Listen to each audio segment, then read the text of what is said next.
Turma, na atividade 3, nos diz o seguinte: em uma progressão aritmética de 30 termos, o segundo vale 16 e o sétimo vale 1. No item A, nos pede qual é o primeiro termo. Primeiro, organize as ideias aí. A2, que é o segundo termo da nossa progressão, é 16. O sétimo termo é 1, né, o A7.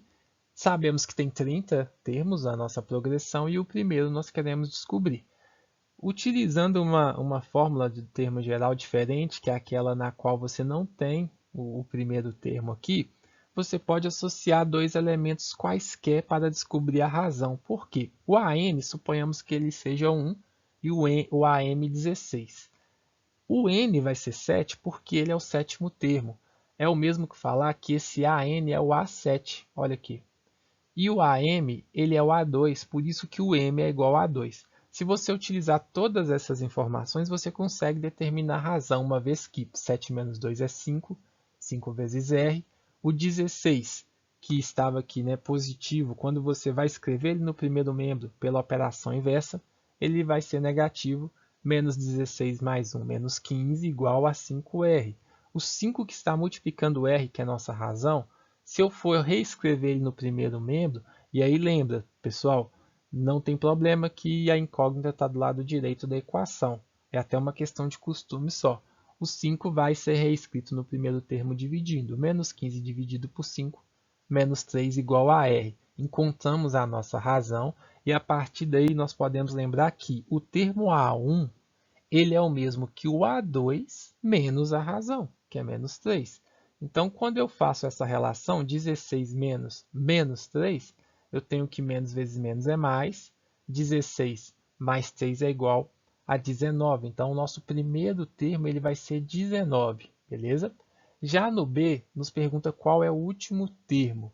Se você, né, quer descobrir o A30, que é o último termo, e você já tem o A1, você pode usar a fórmula do termo geral, que é aquela que envolve, você vai encontrar o enésimo termo, digamos assim, e no caso é o A30, então é o 30º termo, considerando o nosso primeiro termo da progressão.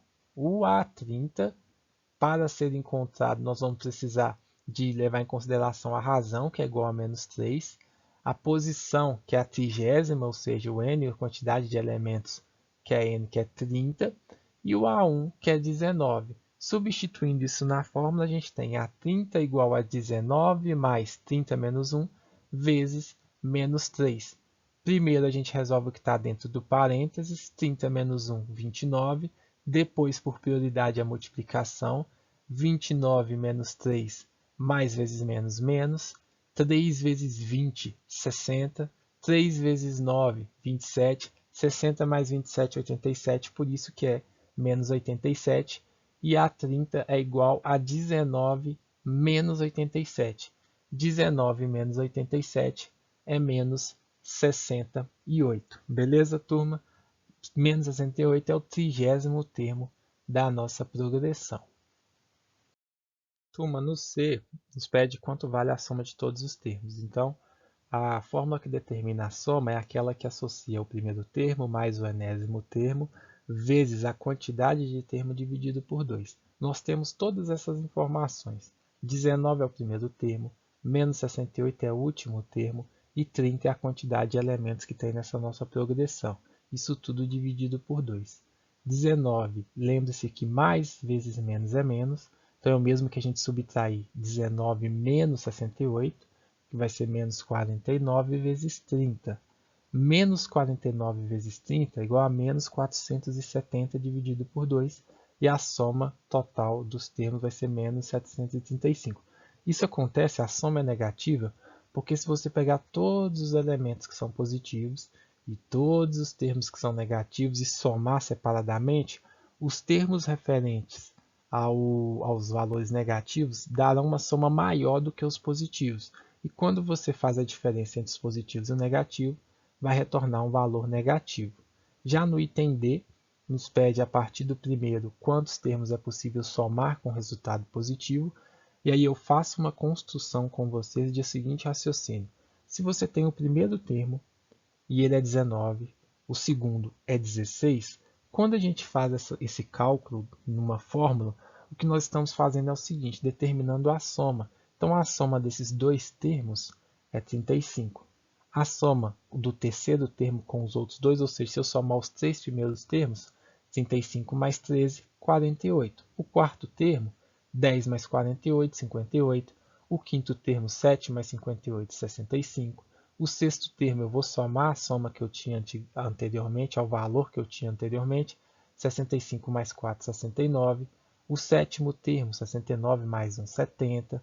O oitavo termo começa a ser negativo, o termo em si. Ele é negativo, mas a soma não é, porque 70 menos 68 é menos 2. O nono termo é negativo e aí começa a reduzir a nossa soma, porque 68, 63, porque 68 menos 5 é 63.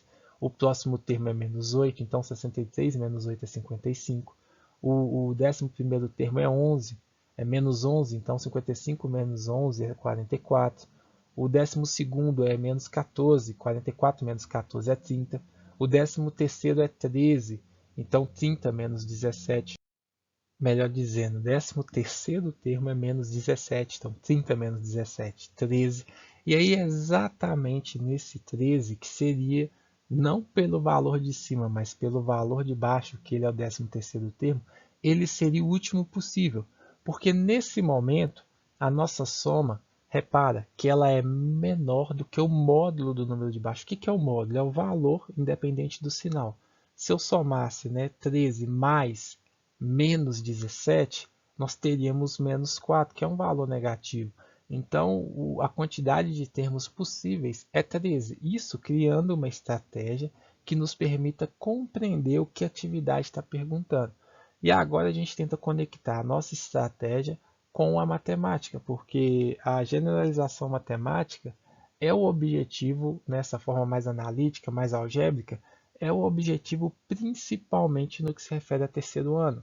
É quando você consegue, digamos assim, expandir o seu raciocínio através de uma lei matemática na qual um caso específico ou inúmeros casos você consiga resolver. Considerando que Sn é a soma dos termos, eu preciso que essa soma seja maior que zero. E aí eu tenho uma condição para que essa soma seja maior que zero.